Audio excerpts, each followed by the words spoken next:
찬송가 8장으로 찬송하겠습니다. 8장 찬송입니다.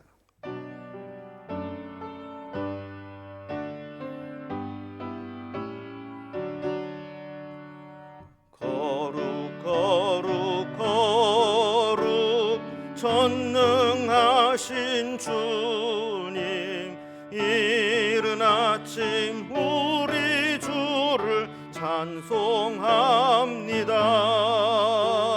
거룩 거룩 거룩 자비하신 주님, 성삼위일체 우리 주로다. 거룩 거룩 거룩 주의 보좌 앞에 모든 성도 면류관을 벗어드리네.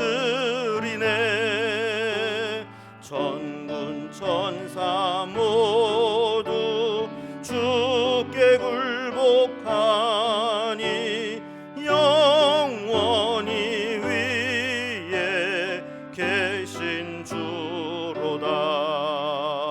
거룩 거룩 거룩 주의 빛난 영광, 모든 죄인 눈 어두워 볼 수 없도다. 거룩하신 이가 주님밖에 없네.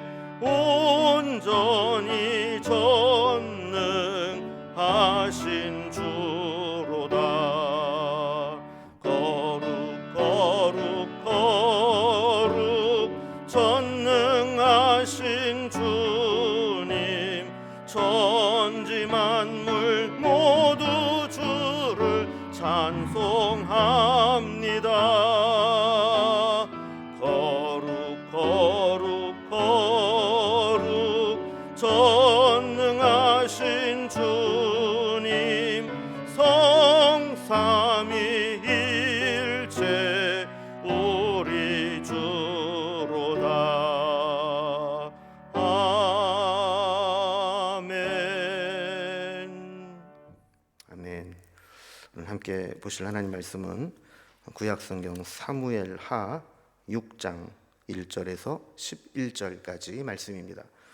사무엘하 6장 1절에서 11절까지 구약성경 471면에 있습니다. 이 말씀을 제가 봉독하겠습니다. 다윗이 이스라엘에서 뽑은 무리 3만 명을 다시 모으고 다윗이 일어나 자기와 함께 있는 모든 사람과 더불어 바알레 유다로 가서 거기서 하나님의 궤를 메어 오려 하니, 그 궤는 그룹들 사이에 좌정하신 만군의 여호와의 이름으로 불리는 것이라. 그들이 하나님의 궤를 새 수레에 싣고 산에 있는 아비나답의 집에서 나오는데, 아비나답의 아들 우사와 아효가 그 새 수레를 모니라. 그들이 산에 있는 아비나답의 집에서 하나님의 궤를 싣고 나올 때에 아효는 궤 앞에서 가고, 다윗과 이스라엘 온 족속은 잣나무로 만든 여러 가지 악기와 수금과 비파와 소고와 양금과 제금으로 여호와 앞에서 연주하더라. 그들이 나곤의 타작 마당에 이르러서는 소들이 뛰므로 우사가 손을 들어 하나님의 궤를 붙들었더니, 여호와 하나님이 우사가 잘못함으로 말미암아 진노하사 그를 그곳에서 치시니, 그가 거기 여호와의 궤 곁에서 죽으니라. 여호와께서 우사를 치심으로 다윗이 분하여 그곳을 베레스 우사라 부르니, 그 이름이 오늘까지 이르니라. 다윗이 그날에 여호와를 두려워하여 이르되, 여호와의 궤가 어찌 내게로 오리요 하고, 다윗이 여호와의 궤를 옮겨 다윗성 자기에게로 메어가기를 즐겨하지 아니하고 가드 사람 오벳 에돔의 집으로 메어 간지라. 여호와의 궤가 가드 사람 오벳 에돔의 집에 석 달을 있었는데, 여호와께서 오벳 에돔과 그의 온 집에 복을 주시니라. 아멘. 우리는 어제까지 살펴본 말씀에서 이 통일 왕국의 왕이 된 다윗이 수도를 헤브론에서 예루살렘으로 옮기고 또 통치 기반을 든든히 해가고 있는 모습을 보게 되었습니다. 또 블레셋의 두 번에 걸친 이 침략도 하나님께 묻고 응답을 받아서 두 번 다 격퇴하고 물리치게 되었습니다. 이제 다윗은 그동안 방치되어 있었던 법궤를 예루살렘으로 옮길 계획을 세우게 됩니다. 그런데 그 과정에서 다윗은 몇 가지 실수를 하게 됩니다. 우리는 이 다윗의 실수를 반면교사 삼으면서 우리의 신앙을 점검해 볼 필요가 있습니다.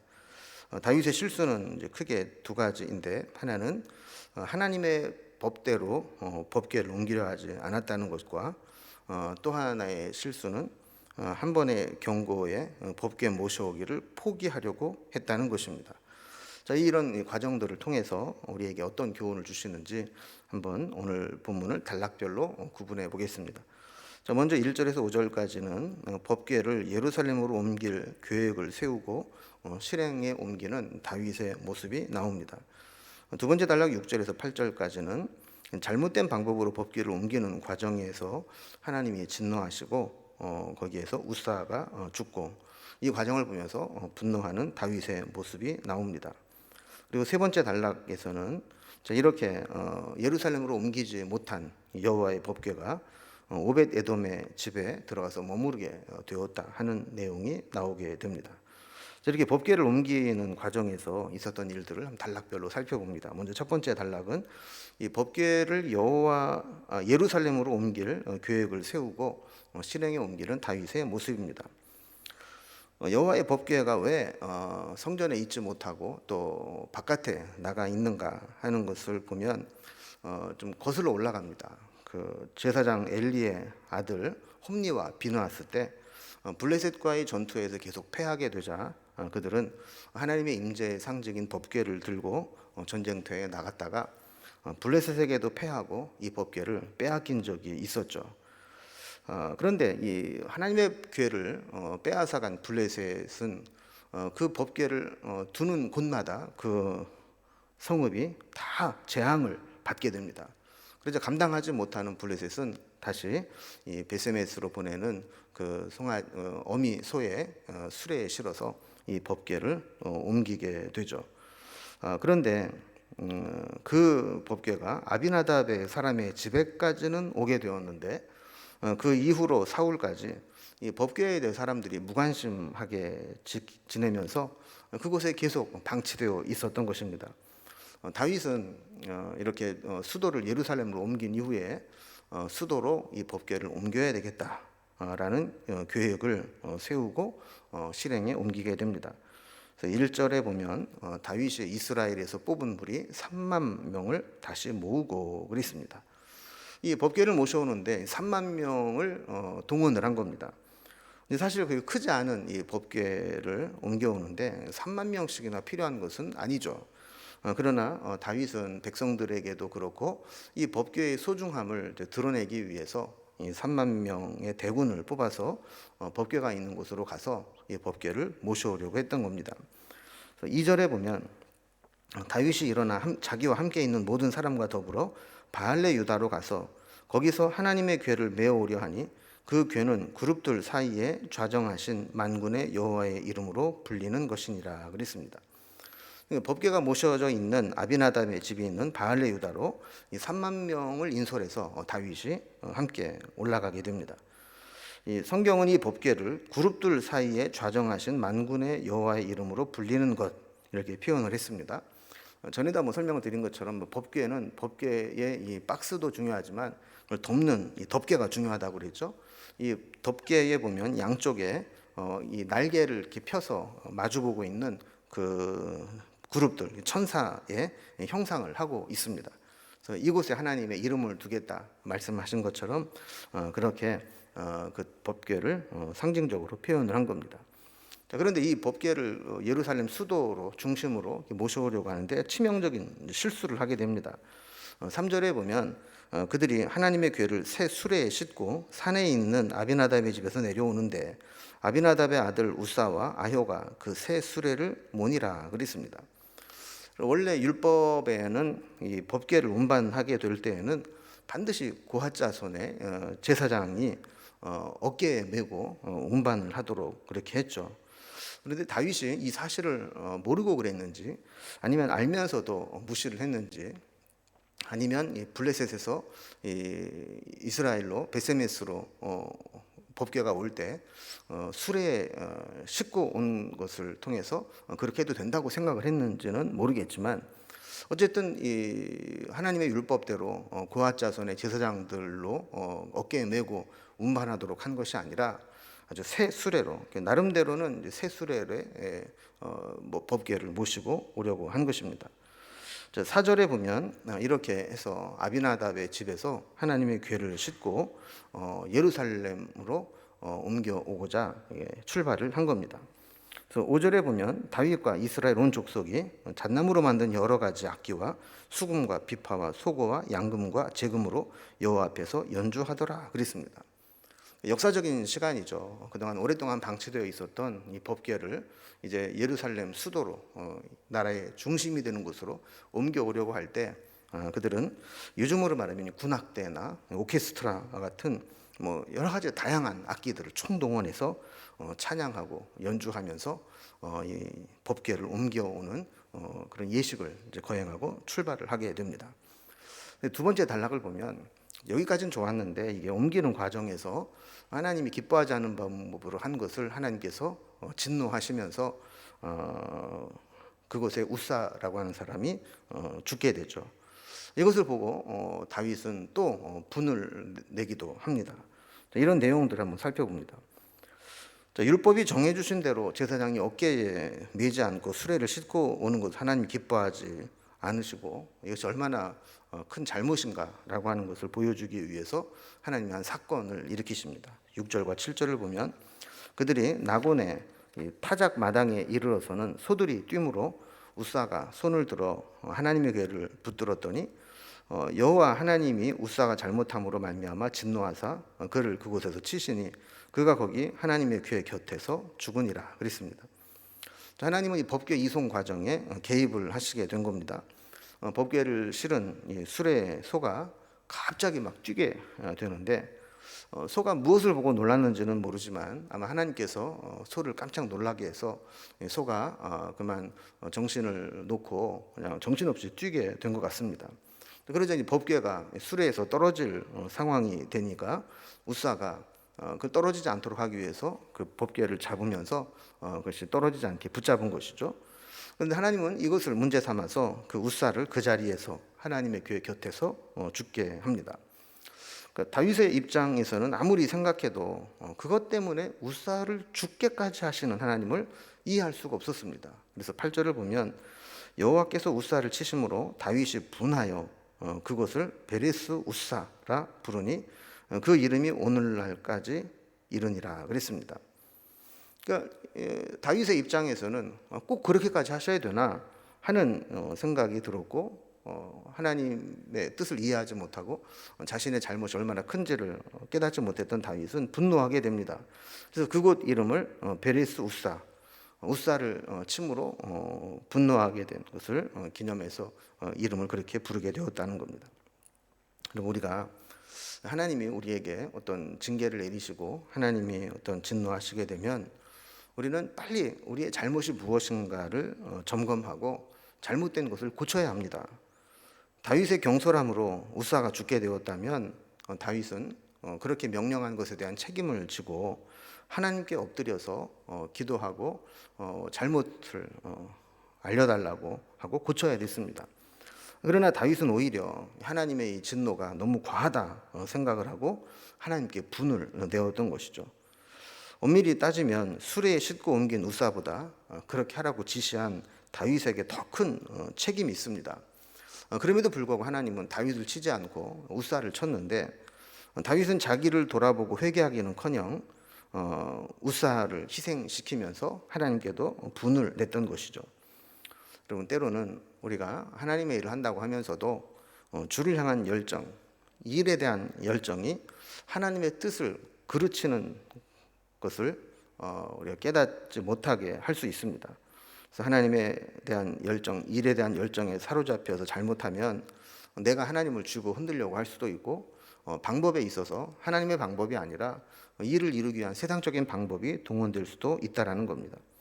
우리가 정말 하나님의 뜻을 이루고 하나님의 손에서 움직여야지 우리가 하나님을 마음대로 움직이려고 하고 목적을 위해서는 방법은 아무렇게 해도 좋다. 이런 자세로 하나님의 일을 해서는 안 된다는 것을 보여주는 겁니다. 세 번째 단락을 보면 이렇게 해서 예루살렘으로 하나님의 교회를 이송하는 계획은 중단되고 중간에 이 법궤가 오벳 에돔의 집에 들어가서 머물러 있게 되는 장면이 나오게 됩니다. 이렇게 법궤를 옮기는 과정에서 다윗은 두 번째 실수를 하게 되는데 이런 우사가 죽음으로 인해서 이 법궤를 옮기는 것 자체를 포기해 버리고 말았다는 겁니다. 그래서 9절과 10절을 보면 다윗이 그날에 여호와를 두려워하여 이르되 여호와의 궤가 어찌 내게로 오리요 하고 다윗이 여호와의 궤를 옮겨 다윗성 자기에게로 메어가기를 즐겨하지 아니하고 가드 사람 오벳 에돔의 집으로 메어간지라 그랬습니다. 여러분 여기 보면 아까 그 노란 글씨로 앞부분에 여호와의 궤가 어찌 내게로 오리요 그랬는데 이 부분을 공동 번역에서는 이렇게 번역했습니다. 이래서야 어찌 여호와의 궤를 모실 것인가. 그러니까 이렇게 하나님께서 이 법궤를 옮기는 사람을 쳐서 죽이면 어떻게 예루살렘까지 갈 수 있겠는가 하면서 여호와의 궤를 옮겨오기를 포기해 버리고 가드 사람 오벳 에돔의 집으로 옮겨서 거기에 두게 된 겁니다. 그런데 11절을 보면 여호와의 궤가 가드 사람 오벳 에돔의 집에 석 달을 있었는데 여호와께서 오벳 에돔과 그의 온 집에 복을 주시니라 그랬습니다. 그러니까 한쪽에서는 여호와의 법궤를 잘못 다루어서 우사가 그 자리에서 즉사를 했습니다. 그래서 포기하고 오벳 에돔 집으로 옮겼는데 석 달을 지내는 동안 그 여호와의 궤를 모셔둔 오벳 에돔의 짐이 그 여호와의 법궤 때문에 하나님의 복을 받게 되었다는 겁니다. 우사의 죽음은 잘못된 방식에 대한 하나님의 경고이지 법궤 옮기는 것을 중단하라는 뜻은 아니었습니다. 우리는 우리의 계획이 막히게 될 때 하나님이 막으시는 이유가 무엇인가 이것을 분별하고 걸림돌이 되는 것을 제거해야지 아예 그 일 자체를 중단해 버리면 안 된다는 것을 보여주는 것이죠. 어떠한 방식으로든 하나님은 우리가 하는 일에 개입하실 때가 있습니다. 하나님의 개입은 우리를 도와서 그 일을 성공적으로 수행하도록 돕는 경우도 있지만 때로는 우리의 잘못을 깨달을 수 있도록 우리 자신을 성찰하도록 개입하시는 경우도 있습니다. 우리는 우리의 열심보다도 하나님의 뜻을 먼저 분별하는 것이 중요하다는 것을 오늘 본문을 통해 새롭게 깨닫게 됩니다. 아무리 좋은 일도 하나님의 뜻대로 해야 되고 중단되었을 때에는 자신을 돌아보고 잘못을 고치는 것, 이것이 우리의 신앙의 자세라는 사실을 보여주는 것이죠. 오늘 말씀을 생각하면서 우리도 하나님을 위해 선한 목적을 세우고 또 만약에 그것이 중단되었을 때 우리의 불찰이 뭔지 우리 자신을 돌아보고 다시 하나님 기뻐하시는 모습으로 수정할 수 있는 그런 삶의 여정이 될 수 있기를 주님의 이름으로 기원합니다. 기도하겠습니다. 하나님 아버지, 다윗은 그의 마음 중심에 하나님의 궤를 그의 수도 중심으로 모시고 싶은 선한 마음을 가지고 있었습니다. 그러나 과정에서 하나님의 율법을 온전히 인지하지 못하고 잘못된 방식으로 방법을 수행하다가 그만 그 일을 진행하던 우사가 그 자리에서 죽게 되는 비극을 만나게 됩니다.